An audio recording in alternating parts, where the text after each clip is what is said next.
you were a DJ in Chicago, if you wanted to have the records, there was only one place to go, and that was Imports. This is where Imports was. People would come in and looking for warehouse music, and we would put, as heard at the warehouse or as played at the warehouse. And then eventually we just shortened that down to, because people also just in the vernacular, they started saying, yeah, what's up with that house music? Now at this time they were talking about the old classics, the South Soul, the Philly classics and such. So we'd put on the labels for the bins, we'd say house music. And people would start coming in and eventually just asking, yeah, where's the new house music?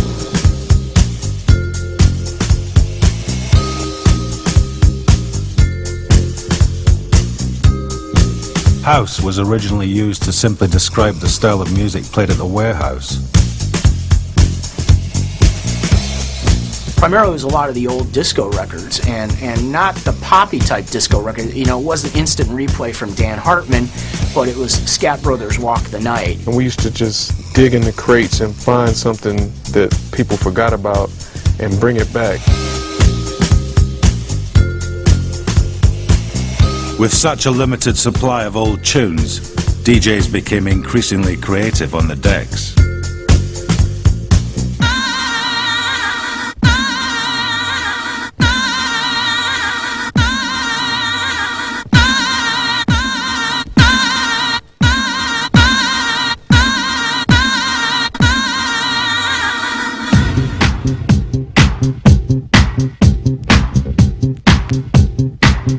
Chicago style is to have a tight blend, to have everything even, to sound musical. When you're not mixing vocals on top of vocals, you're finding a place where one record goes with another and it feels right. If you watch the crowd and you see that they like a certain part of the record, then you can repeat that part, you can tease them with it, bring it in for a second, take it out, Like there's a part in here where it goes, but it doesn't come in till the end. So say I wanted to bring that part in, then I would, if I had it planned, I'll just show you how I would move to that section. Like right now it's on the beginning of the record. I'm gonna take this one and move the record up to the umda.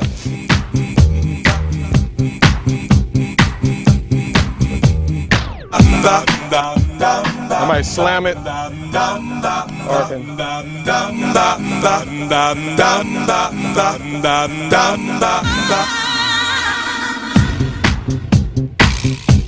Say I wanted to play that part, but I want to get to the verse quicker, I'll just do that.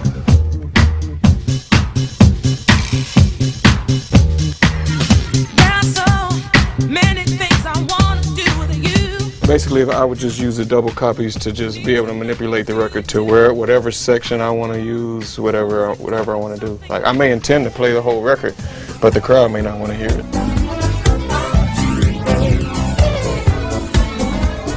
These tight mixing techniques were honed to perfection on radio station WBMX by the Hot Mix 5. Live on location from Chicago, this is the Hot Mix Dance Party with Scott Smokin' Seals. Well, the original Hot Mix 5 would be myself, Scott Smokin' Seals, Kenny Jammin' Jason, Farley Funkin' Keith, who is now Farley Jackmaster Funk. He had a change of name there. Mickey Mixon Oliver, and Ralphie. It was Ralphie Rockin' Rosario back then. I think initially there actually would have been 6 of us, and one of the guys didn't show up that day. Poor Jeff Davis. Sorry, Jeff. It was just such a mystique to that whole show. Saturday Night Live, ain't no jive. I remember that was what they used to say. If you went around the country and you listened to other DJs play, if you went to New York or even some of the underground clubs here, you would have maybe a 7-minute record. They would play 6.5 minutes of the record, and then they would just segue out at the end. The Hot Mix 5, on the other hand, was different. They would play 1.5 minutes, 2 minutes of the record, take the best part out, play the break, repeat the break a couple times, and just give you the meat of the record that you wanted, and forget the rest of the garbage that was in there as filler.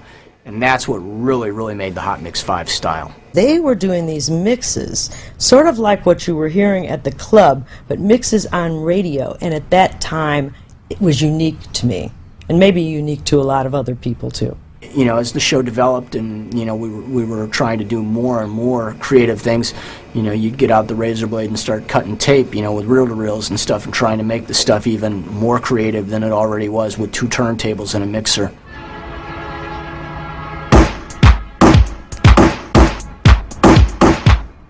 But it was when DJs started adding drum machines that house really started to take shape. People just figured, hey, let me try and make up my own kind of, beats or rhythms to compensate for the lack of music. Sometimes it seems the going is just too rough, and things go wrong no matter what I do. Now and then Typical for house music back in the day to try to give it a harder edge. Something soft like that with a hard beat like that. Nothing like what hardcore is today, but back then this was our hardcore, believe me.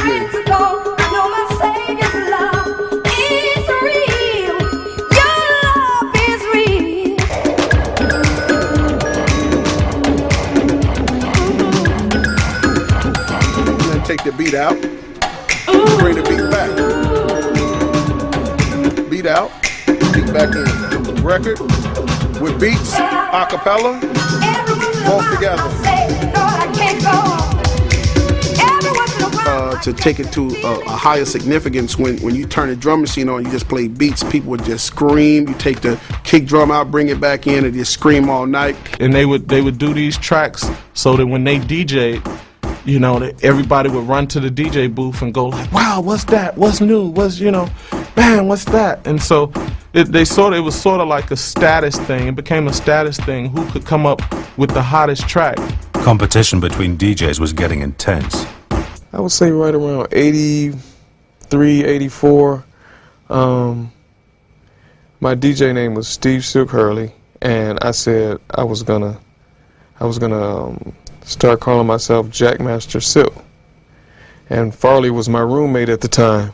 And when he said that, I was like, how can you change your name to Steve Jackmaster Hurley? I'm the real Jackmaster because I put this like, I do that in all my records and I sample it, right? By Friday, his name was changed to Farley Jackmaster Funk. I went and said, Farley Funk and Keith is dead.